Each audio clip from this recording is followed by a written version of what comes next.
ഇന്ന് നമ്മൾ ഹൈദരാബാദ് കറങ്ങാൻ പോകും. അപ്പോൾ ഞങ്ങൾ ആദ്യം തന്നെ നമ്മുടെ റാമോജി സിറ്റി ഇല്ലേ, ഫിലിം സിറ്റി, അങ്ങോട്ട് പോകാമെന്ന് വിചാരിക്കണം. അപ്പോൾ ഇവർ കാലത്ത് തന്നെ അച്ഛനും മക്കളും പോയി സ്വിമ്മിംഗ് പൂളിൽ കളിക്കാൻ പോയിട്ട് കുളിച്ചിട്ടൊക്കെ വന്ന് ഞങ്ങളിത് റെഡി ആയിട്ടോ. അപ്പോൾ ഇവിടെ ബുഫേ ഉണ്ട്, അതായത് നമുക്ക് അൺലിമിറ്റഡ് ബ്രേക്ക്ഫാസ്റ്റ് അങ്ങനെ ഉണ്ട് കേട്ടോ ബുഫേ. അപ്പോൾ നമ്മൾ കുറച്ച് ഐറ്റംസൊക്കെ മേടിച്ച് കഴിച്ചിട്ട് നേരത്തെ പോകണം. അപ്പോൾ നമുക്ക് ഈ ഹോട്ടലിൽ നിന്ന് തന്നെ ബുക്ക് ചെയ്തിട്ടുണ്ടായിരുന്നു. അതായത് നമുക്ക് എല്ലാവർക്കും ടിക്കറ്റൊക്കെ ഇവിടെ നിന്ന് തന്നെ കിട്ടും ഹോട്ടലിൽ നിന്ന്. അപ്പോൾ നമുക്ക് അവിടെ ചെന്ന് വെയിറ്റ് ചെയ്യണ്ട. അപ്പോൾ നമ്മളവിടെ എത്തി. തൊപ്പി വേണമായിരുന്നു, എന്ന് വെച്ചാൽ ഭയങ്കര വെയിലാണ്. അപ്പോൾ അവിടെ നിന്നൊരു വണ്ടി ഉണ്ട് കേട്ടോ. അപ്പോൾ നമ്മുടെ കാർ അവിടെ പാർക്ക് ചെയ്തിട്ട് ഈ വണ്ടിയിൽ കയറുക ചെയ്യാം. പിന്നെ ഗ്ലാസ് വയ്ക്കുന്നത് ഭയങ്കര നല്ലത്, വെയിലായതുകൊണ്ട്. അങ്ങനെ പാർക്കുട്ടനും അമ്മക്കുട്ടനൊക്കെ തൊപ്പി മേടിച്ച് നമ്മളിങ്ങനെ ഓരോന്നോരോന്നായിട്ട് കാണും. അപ്പോൾ ഇടയ്ക്കിടയ്ക്ക് ബസ് സ്റ്റേഷൻ ഉണ്ട്. അപ്പോൾ നമുക്ക് ഓരോന്ന് കഴിഞ്ഞാൽ അടുത്ത ബസ് സ്റ്റേഷനിൽ നിന്ന് ബസ് കയറിയിട്ട് നമുക്ക് അടുത്ത സ്ഥലത്തേക്ക് പോവാം. അപ്പോൾ അങ്ങനെ ഓരോന്നോരോന്ന് കാണാം കേട്ടോ. അപ്പോൾ നോക്കി പാർക്കുട്ടി നിൽക്കണേ നല്ല രസമായിരുന്നു. നമുക്ക് ഇവിടെ വന്നിട്ടും ടിക്കറ്റ് എടുക്കാം, പക്ഷെ നമുക്ക് കുറച്ചും കൂടി ഓഫറിൽ നമുക്ക് ഹോട്ടലിൽ നിന്ന് തന്നെ അവർ സെറ്റ് ചെയ്ത് തന്നു. പിന്നെ ബാഹുബലിയുടെ സെറ്റപ്പും ഡാൻസും കാര്യങ്ങളൊക്കെ കേട്ടോ പിന്നെ കണ്ടത്. അത് ഭയങ്കര രസമായിരുന്നു കേട്ടോ. അങ്ങനെ നമുക്കിങ്ങനെ ഇങ്ങനെ അറേഞ്ച് ചെയ്തിട്ടല്ല, നമുക്കിങ്ങനെ ഇഷ്ടമുള്ളത് കണ്ടു പോവാം. നെക്സ്റ്റ് ബസ് സ്റ്റേഷനിൽ നിന്ന് അടുത്ത സ്ഥലത്തേക്ക് പോവാം. അങ്ങനെ കേട്ടോ. അങ്ങനെ ഒരു മണി കാറായപ്പോഴേക്കും പാർക്കുട്ടന് ഭയങ്കര വിശപ്പ്. അപ്പോൾ അവിടെ തന്നെ ഫുഡൊന്നും കൊണ്ടുപോകാൻ പാടില്ല, വെള്ളം മാത്രം കൈ പിടിക്കാൻ വേണമെങ്കിൽ. അപ്പോൾ നമ്മൾ അവിടെ നിന്ന് തന്നെ ഫുഡ് കഴിക്കണം കേട്ടോ.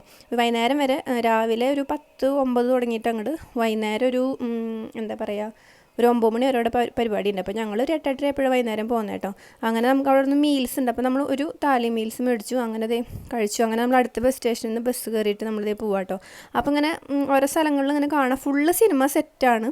നമ്മുടെ ആർ ഫിലിം ചെയ്തത്, അതുപോലെ തന്നെ നമ്മുടെ എന്താ പറയുക ബാഹുബലി, ഇതാണ് ബാഹുബലിയുടെ സെറ്റ് കേട്ടോ. അപ്പോൾ നമ്മുടെ അനുഷ്കയുടെ ആ ഒരു തടവറ, അമ്മുക്കുട്ടി പോയിട്ട് അതിലതേ ചങ്ങലയൊക്കെ പിടിച്ച് നിൽക്കുന്നുണ്ട്, നല്ല വെയിറ്റുള്ള ചങ്ങലയൊക്കെ എടുക്കുന്നുണ്ട്. പിന്നെ ഇങ്ങനെ ആ കൊടിമരൊക്കെ ഇങ്ങനെ നിന്നിരുന്നത് അതൊക്കെ കാണാം. പിന്നെ ഇതിൻ്റെ ഒരു ഇതെന്ന് പറഞ്ഞാൽ രാത്രിയാണ് ഇതിൻ്റെ മെയിൻ പരിപാടി. ഒരു എന്താ പറയുക റാലി പോലെയൊക്കെ ഉണ്ട് രാത്രി, ഡാൻസും കാര്യങ്ങളൊക്കെ ആയിട്ട്. പിന്നെ അമ്മക്കുട്ടിക്ക് ഇവിടെ വെച്ചിട്ടൊരു ഡാൻസ് കളിക്കണം എന്ന് പറഞ്ഞിട്ട് അവളൊരു ചെറിയൊരു റീലും കൂടി എടുത്തു. പിന്നെ ഈ ഒരു കാളക്കൂറ്റന്മാരായിട്ട് ഇവിടെ മല്ലയുദ്ധം നടത്തുന്നുണ്ട് അമ്മു. അങ്ങനെ കുറേ കാണാണ്ട് കേട്ടോ.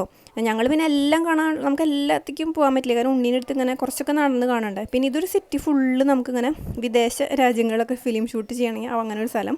അതുപോലെ തന്നെ ഇത് നമ്മുടെ എയർപോർട്ട് ഭാഗങ്ങളൊക്കെ ഇവിടെ ഷൂട്ട് ചെയ്യാം. അതുപോലെ തന്നെ രാത്രി ആയപ്പോൾ ഇതുപോലെ ആക്ടിവിറ്റീസ് ഉണ്ട് കേട്ടോ. നമുക്കിങ്ങനെ ഡാൻസും കാര്യങ്ങളൊക്കെ ആയിട്ട് ഒരു 7:30 തുടങ്ങി 9 മണി വരെ ഉണ്ട് കേട്ടോ. അത് കഴിഞ്ഞ് നമ്മൾ കുറേയൊക്കെ നമുക്ക് ആക്ടിവിറ്റീസൊക്കെ ഉണ്ട്, ആക്ടിവിറ്റീസ് റൈഡൊക്കെ ഉണ്ട്. നമ്മൾ വേറെ പൈസ കൊടുക്കണം. പിന്നെ നമ്മൾ തിരിച്ച് നമ്മുടെ വണ്ടിയുടെ അവിടേക്ക് ഈ ബസ്സിൽ തന്നെ നമുക്ക് പോകും കേട്ടോ. അങ്ങനെ നമ്മളൊരു 8:30 ആയപ്പോഴേക്കും എല്ലാവർക്കും തളർന്നു എല്ലാവരും. പക്ഷേ രസമുണ്ടായിരുന്നു കേട്ടോ കാണാനൊക്കെ. പിന്നെ വെയിലായതുകൊണ്ടൊരു ബുദ്ധിമുട്ട്. അങ്ങനെ വന്ന വഴിക്ക് അമ്മുക്കുട്ടി മൂടി പൊതിച്ച് ഉറങ്ങി, കാരണം നടന്ന് ക്ഷീണിച്ചപ്പോൾ നാളെ കാണാം.